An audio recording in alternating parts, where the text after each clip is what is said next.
خانەی کەلتوری لە بزەڕین لە گەڕەکی بەفرێقەندی لە کۆیە لە ساڵی 2015 کراوەتەوە. مۆڵەتی وەزارەتی ڕۆشنبیری هەیە، یەکەمین خانەیە کە مۆڵەتی حکومی هەبێت کە خانەکە ئەهلی بێت، خۆبەخشانە سەرپەرشتی بکرێت. دیارە خانەی کەلتوری خاوانە ڕاستەقینەکەی دکتۆر عەتیە حەمەد سەعیدە، بەندە وەک دێدەوانی یاعقوب خۆبەخشانە بەڕێوە دەبین، هەردووکمان خۆبەخشین. کاری ئەو خانەیە کۆکردنەوە و ڕیزبەندکردن و ناساندن و لە هەمان کاتدا پاراستنی پارچە کەلەپوریەکانە.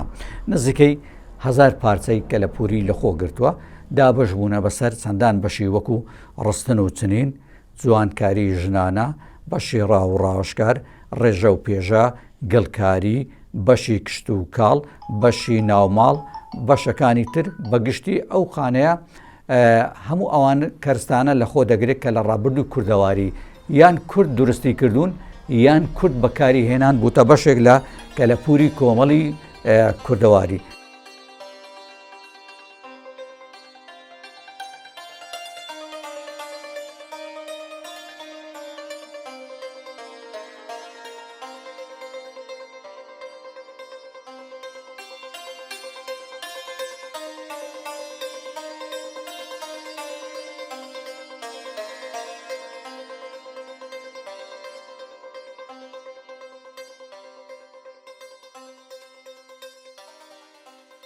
تا ئێستا لەو خانەیە چەند میهرەجانێکی نمایشی کەلەپوری کراوە و چەند میهرەجانێکیش کراوە کە لە دەرەوەی خانەکە بووە، ئێمە بەشداریمان تێدا کردووە بە دیمەنە ڕەشماڵنشینی و بە پێشانگاکردنەوە.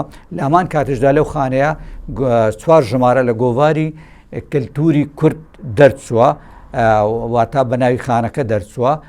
ئەوی شەر بابەتەکانی بە هەردوو زاراوەی سۆرانی و بادینی گزارشت بوونە لە کەلەپوری کوردی بەگشتی و کەلچەر بەگشتگیرتر. هەموو ئەوانە تایبەتمەندی ئەو خانەیەن کە ڕەنگە لە خانەکانی تری ئەهلیدا بوونیان نەبێت. خانەکە بە پێی کاتەن خەڵک سەردانکردن، پێش کۆڕۆنا زۆر زیاتر بوو و لە باخچەی ساوایانەوە تا بەشی مێژووی زانکۆکان، تا بەشی کوردی زانکۆکان، تا بەشی شوێنەوەرناسی پەیمانگە و زانکۆکان سەردانیان کردەوە. بەڵام خەڵکی بیانی کە گەڕیدەن، کە نووسەرن، کە ڕۆژنامە نووسن، کە لێکۆڵیرن، کە توێژەرن، ئەوان زیاتر سەر دیقەت لە شتەکان دەگرن، بەوەی کە ئەوان هەمیشە ئەمریکیەکان هاتوونە، فەڕەنسیەکان هاتوونە، ئیتالیەکان هاتوونە، بەریتانیەکان، تورکەکان هاتوونە، ئێرانیەکان هاتوونە، کەناڵە عەرەبیەکان هاتوونە، ڕۆژنامە نووسان و ڕاگەیاندنەکانیش دایمەن لێرە یان بەرنامەیان هەیە. دیارە شتێش کەشمە لە بیر نەچێم خانەیە بۆ کلیپ و بۆ تۆمارکردنی دیمەنی دراما و دیمەنی نێو بەرنامەی کەناڵەکان و ئەو بابەتانەش زۆر سوودی لێوەرگیراوە.